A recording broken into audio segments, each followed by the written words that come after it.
शोएब साहब, पहले तो आप मुझे बताएं कि इसके अंदर वो कौन सी ऐसी छुपी हुई अमेंडमेंट्स हैं जो हुकूमत कल बुलडोज करने पे बहुत ही दिल था इनका कि 12 बजे से पहले मोहर लग जाए, लग नहीं सकी। देखें, कौन तीन कौन सी चार चीज़ें हैं जो बहुत अहम है। लाइक मसलन काजी साहब को हर हाल में 68 ईयर्स तक लेके जाना है और उसके लिए एक स्पेशल कोर्ट बनाना है जिसका नाम फेडरल कोर्ट रखा और सुप्रीम कोर्ट को उसके ताबे करना है। सुप्रीम कोर्ट सुबॉर्डिनेट है टू द फेडरल कोर्ट। यहाँ ये एक सबसे वफाकी आईनी अदालत बना के काजी साहब को उसका जज लगा दें और नीचे वाली सुप्रीम कोर्ट का बेड़ागर करना है। सुप्रीम कोर्ट फारिग हो जाना है और तमाम आर्टिकल्स 184 से लेकर 184, 185, 186, 187, 188, 189, 190 सारी की सारी जो सुप्रीम कोर्ट से रिलेट कर रही हैं सारी तब्दील कर दी गई। अच्छा जी, पहला तो ये खराबी है और उनको 68 ईयर्स कर दिया गया ताकि हैंड पिक्ड जज उठाएं, अपनी मर्जी से वहां मुंतखब करें, बिठाएं। और वो लगाएगा कौन? वो लगाएगा वो जुडिशल कमीशन, जिसके अंदर वफाकी आईनी अदालत के अंदर प्राइम मिनिस्टर लगाएगा। नहीं, वो भी होगा लेकिन जुडिशल कमीशन की रिकमेंडेशन होगी, लेकिन उसके अंदर पार्लियामेंटेरियंस को बिठा दिया, बीच में शामिल कर दिया जुडिशल कमीशन में। अब उसको एक ऐसा जुडिशल कमीशन बना दिया जिसके अंदर सारी कंपोजिशन उसकी बदल दी, फिर जुडिशल काउंसिल बदल दी, फिर उसके साथ साथ जो कुछ उसके अलावा वो ईसीपी जो इस वक्त करप्ट प्रैक्टिस के जरिए एक काज का टुकड़ा उठा करके दे दिया इन पार्लियामेंटेरियंस को जो हारे हुए लोग हैं, 1-1 लाख वोट से हारे हुए हैं, 75-75 हज़ार से 50-55 हज़ार से हारे हुए हैं, उनको उठा के जो कि लेजिटिमेट पार्लियामेंट ही नहीं है, उनको वो पार्लियामेंट क्या करेगी, एक रेजोल्यूशन के जरिए उनको एक्सटेंशन दे देगी। रिटायरमेंट के बाद भी वो कंटिन्यू करेंगे जब तक नई तैनाती नहीं हो। दो चीजें दे दी, उनको एक्सटेंशन भी अगले पीरियड के लिए दे देंगे या नया अपॉइंट नहीं करेंगे तो तब तक भी वो कंटिन्यू रखेंगे। दोनों चीजें उसमें दे दी। और जो ये है ना कि prime minister and opposition leader की कंसल्टेशन से अपॉइंट हो गए, वो चीज़ भी खत्म हो गई। यानी जब चाहें ये एक्सटेंशन सिर्फ रेजोल्यूशन पास करेंगे और उनको एक्सटेंशन हो जाएगी। यानी वो इनको एक जाली पार्लियामेंट में क्या तब्दील किया गया? आर्टिकल 8 में क्या तब्दील करने की तजवीज़ थी? आर्टिकल 8 मुझे अब फंडामेंटल राइट्स, इसी तरीके से सर्विसेज चीफ्स उनकी उसको वो अलग, उनको भी कॉन्स्टिट्यूशनल अमेंडमेंट के जरिए वो लॉ तब्दील नहीं होगा, उनको भी आपका बनाया हुआ लॉ आपने बनाया हुआ, ठीक है, वो सबका बनाया हुआ था ना। उसमें हम देखें, लॉ को तो किसी भी वक्त बदल सकते हैं ना, लेकिन आप उसको कॉन्स्टिट्यूशनल कवर दे के उसको आप तब्दील भी नहीं कर पाएंगे, उसमें कॉन्स्टिट्यूशनल कवर हो जाएगा।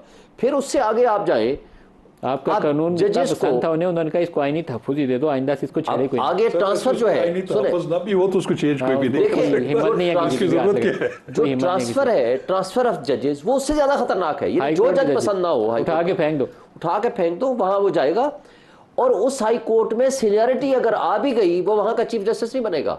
वहां जितना सीनियर पोस्ट भी होगा वहां से वो उसको सजा के तौर पर बिठा दो। परफॉर्मेंस एवल्यूएशन के लिए भी प्रोविजन डाली गई हैं, वो आपको उसकी परफॉर्मेंस आप चेक करेंगे, साल बाद 2 साल बाद जुडिशल काउंसिल में भेजेंगे, आप उसको फारिग भी करा देंगे, नौकरी से फारिग करा देंगे। एक चीज़ और बताएं, इनके पास नंबर्स पूरे नहीं है। मौलाना फजलुर रहमान के वोट इनको डल भी जाएं तो they are still short of 4 members.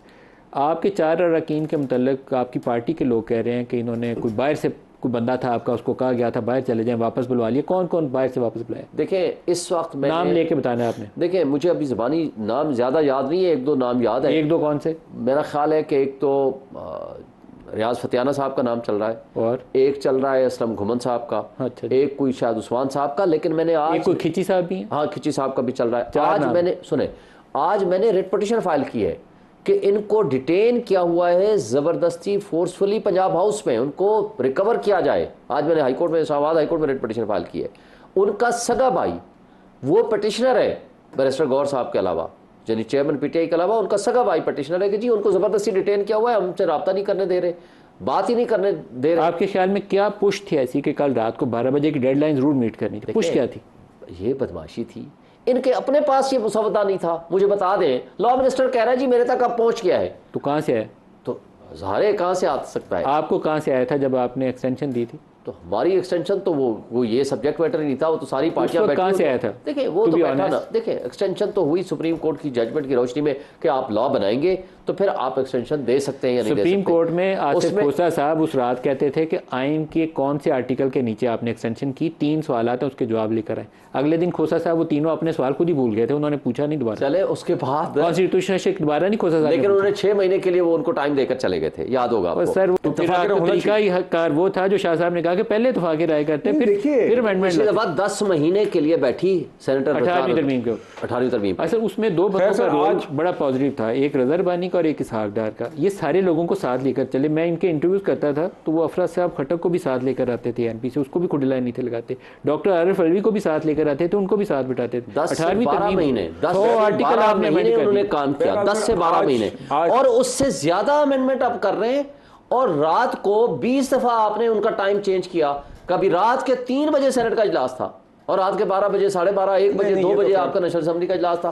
बंदे पूरे होते, ये 5 मिनट के अंदर बिल्डोज करके वो मारते हैं। बात ये लेकिन ऐसी तरमीम का इखलाकी जवाब क्या होगा जिसमें हॉर्स ट्रेडिंग शामिल हो? मैं तो इस सवाल के ऊपर बड़ा कन्विंस हूँ कि वो आईनी तरमीम जायज ही नहीं है, इल्लीजिटिमेट तरमीम है वो, जिसको बंदे तोड़ के अपोजिशन को उठा के वोट। सुप्रीम कोर्ट के जजमेंट की रोशनी में जिस वक्त वो आईनी तरमीम बेशक 63A को भी खत्म करें, जो ही वो वोट देगा वो काउंट नहीं होगा। तो उसको काउंट करके वो आईनी तरमीम करके उसके जरिए आप एक बिल्डोज करते हैं और सुप्रीम कोर्ट को एक बंदियाल साहब की वो जजमेंट जो थी वो काबिल इतराज जजमेंट है, लेकिन अभी इन दी फील्ड है, वो गलत जजमेंट थी, लेकिन इन दी फील्ड है, लेकिन इन फील्ड है, उसको भी आप खत्म करने लगे। और देखें बात यह है कि अगर इतना बड़ा आपने 1/5 ऑफ द कॉन्स्टिट्यूशन अमेंडमेंट कर रहे हैं और 57 आर्टिकल्स को अमेंडमेंट कर रहे हैं, आप उसके अंदर इतना टाइम नहीं दे रहे रात को कि जनाब 2 घंटे 1 घंटे के अंदर अंदर आप इसको बिल्डोज कर दें। ये तो आपसे नहीं पूरे हुए ना, वरना जो कुछ होना था। देखें आज सुप्रीम कोर्ट के ऊपर जो अटैक है, अगर इंडिपेंडेंस ऑफ जुडिशरी ना रही तो फिर आपके पास अनारकी और इंतशार और बेईमानी के अलावा कोई चीज बाकी नहीं रहेगी। अब किसकी तरफ आम आदमी किसकी तरफ आस उम्मीद की तरफ लगा के देखेगा कि मुझे कोई ग्रीवेंस होगा, एग्जेक्टिव एक्सेसिव होगी तो मैं सुप्रीम कोर्ट में जाऊंगा। आपने एक इस तरीके से सुप्रीम कोर्ट को वो सुबॉर्डिनेट बना के फारिग कर दिया। आप 19 जजेस इस वक्त बैठे हुए हैं, वो कुछ भी नहीं कर सकेंगे, ना वो आर्टिकल 199 की अपील सुन सकेंगे, ना हाई कोर्ट का। अच्छा, जो इसमें एक और खतरनाक काम किया, आर्टिकल 199 में कहा कि वो रिट भी जारी नहीं होगी उस बंदे के खिलाफ जो नेशनल सिक्योरिटी से रिलेटेड कोई बंदा होगा। इसको डिफाइन कौन करेगा? नेशनल सिक्योरिटी क्या है? आर्टिकल 8 में भी अमेंडमेंट इसी तरह किया। एक ब्रेक ले लें, ब्रेक से वापसी में दोबारा बात करते हैं, हमारे साथ रहिएगा।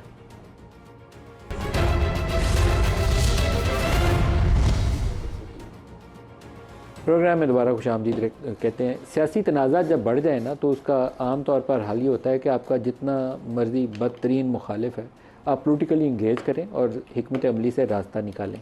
इस वक्त पाकिस्तान में सूरत हाल ये है कि नून लीग वाले ये सोच रहे हैं कि क्योंकि PTI ने हमें 4 साल 5 साल खूब रगड़ा लगाया है, जेलों में बंद रखा है, इस वक्त उनका मौका है कि वो इमरान खान को रगड़ा लगाएं।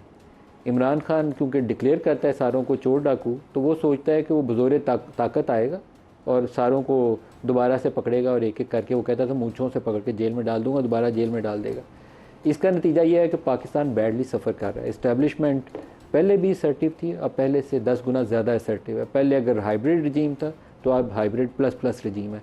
लेकिन पाकिस्तान क्या ऐसे आगे बढ़ सकता है? नहीं बढ़ सकता। हमारी प्रायोरिटी क्या ये होनी चाहिए थी कि ये जो मुतनाज़ा किस्म की कॉन्स्टिट्यूशनल अमेंडमेंट है इसके लिए बंदे कैसे पूरे करें, या ये प्रायोरिटी होनी चाहिए थी कि लोगों की ज़िंदगी में सहूलत कैसे पैदा करें। यही वो क्राइसिस है जिसमें ना आपके पास कोई लीडरशिप है बशमूल इमरान खान। इमरान खान सिर्फ लड़ाई और तनाज़ात के ऊपर फोकस्ड है और शहबाज शरीफ सिर्फ बूट पॉलिश के ऊपर फोकस्ड है। इन दोनों के पास पाकिस्तान के मसाइल का हल नहीं है। बिलाल कियानी साहब, आप सब लोगों को चाहिए, सियासी लोग हैं, आप बुरी बात लगे, लेकिन आप लोगों का फोकस पाकिस्तान के अवाम होने चाहिए थे, वो मुझे कहीं नज़र नहीं आता। नहीं नदीम साहब, फोकस बिल्कुल पाकिस्तान के अवाम ही है और ये जो आइनी तरामीम जिसका जिक्र हो रहा है इससे बिल्कुल असरात आते हैं। अब आप 18वीं तरमीम देख लीजिए, उसके अंदर जो दीगर चीज़ें आई हैं, क्या उससे सूबों की खुद मुख्तारी, फाइनेंशियल इंडिपेंडेंस, दीगर चीज़ें बढ़ी हैं, बेहतर हुई हैं। इधर भी यही मकसद है। और देखिए, मैं एक चीज़ ज़रूर क्लियर करना चाहूँगा, क्योंकि एक तासुर ये दिया गया है, मुझे लगा है, शायद मैं गलत हूँ, इस डिस्कशन में सो फार कि कोई सुप्रीम कोर्ट को या हाई कोर्ट को बंद कर रहा है, रिप्लेस कर रहा है। ऐसा हरगिज़ नहीं है। एक फेडरल कॉन्स्टिट्यूशनल कोर्ट की बात हुई है जो कि चार्टर ऑफ डेमोक्रेसी में पहले से तय किया गया था। इसके अंदर कुछ आईनी दुरुस्त बताना चाहिए। सुप्रीम कोर्ट का जो पूरा रोल है वो उठाकर जो आपकी वफाकी आईनी अदालत है उसको ट्रांसफर किया जा रहा है। क्या सिविल और क्रिमिनल केसेस के पास की पिटीशंस वहां पे नहीं जाती? देखिए वो आवाम क्रिमिनल केसेस के केसेस रह जाएंगे, बाकी सारा नदीम साहब आप देखिए, जो PTI का जो सीट ना मांगी हो उसका भी केस जब पूरा हफ्ता सुप्रीम कोर्ट का एक लार्जर बेंच पूरा हफ्ता उस केस पे लगाएगा और पीछे आम आवाम की अपीलें हैं। यही वो इशू है जिसकी वजह से आप सुप्रीम कोर्ट को फिक्स करना चाहते हैं। नहीं इंटेंट देखिए, यही है। नहीं बिल्कुल है इंटेंट, बिल्कुल है इंटेंट। अब आए इसके ऊपर आप कमेटी में शक की डिबेट गुंजाइश ही करें। नहीं। मगर देखिए बात यह है कि ये कहना कि सुप्रीम कोर्ट का सारा काम उठा के कहीं और डाल दिया गया, हरगिज नहीं। ऐसे ही किया आपने। सुप्रीम कोर्ट के लिए वक्त फ्री किया जा रहा है ताकि वो केसेस सुने जो आम आवाम से ये रिलेटेड हैं। डिजायरेबल रिफॉर्म है, कंसेंसस के साथ नहीं, करना और चाहिए। दूसरी बात, कॉन्स्टिट्यूशनल कोर्ट भी आप ये एक इंडिपेंडेंट कोर्ट्स होंगे जिसके जजेस का तकर्री का तरीकाकार वही होगा जो सुप्रीम कोर्ट का है, जजेस का मेयार वही होगा जो सुप्रीम कोर्ट का है, सारे सूबों की उसके अंदर रिप्रेजेंटेशन होगी, मगर एक पैरेलल कोर्ट होगा जो इन मामलात से पैरेलल कोर्ट होगा। जी जी बिल्कुल, जो जो जो जो एक स्पेसिफिक सब्जेक्ट जो अभी आईनी सुप्रीम कोर्ट मामलात के पे इख्तियार हैं वो सुओ मोटो का, नहीं, बुनियादी देखिए- हकूक के ऊपर केसेस को टेकअप करने का, वो आईनी मामलात को देखने का, वो सारा का सारा मामला इधर से आईनी उठाएंगे आप, मामलात वो उठाएंगे और आप वहां पे वफाकी आईनी अदालत को दे देंगे। ताकि सुप्रीम आपके कोर्ट सुबार्डिनेट होगी, पाबंद होगी उनकी जजमेंट की। आर्टिकल 189 190 पढ़े ना जो अमेंडमेंट ला रहे हैं। एक बारी सर, आप पढ़े। बगैर बात करने देना यार, सर, आप खुदा की पढ़े, कसम देख है लें। आपकी एक सेक्रेटरी बिलाल साहब, के अभी बाद आप की पढ़ आपकी लें। ये दुरुस्तगी नहीं आ सकी, खुदा की आप कसम पढ़ लें, अभी पढ़ लें। अगर मेरी डिफेक्ट बात गलत है अभी आप पढ़ लें। सर मैंने बारी खुद का पढ़ के इंतजार कर लो ना सर, जी एक तो सर। ये ना इनको अपनी इज्जत का ख्याल रहता है।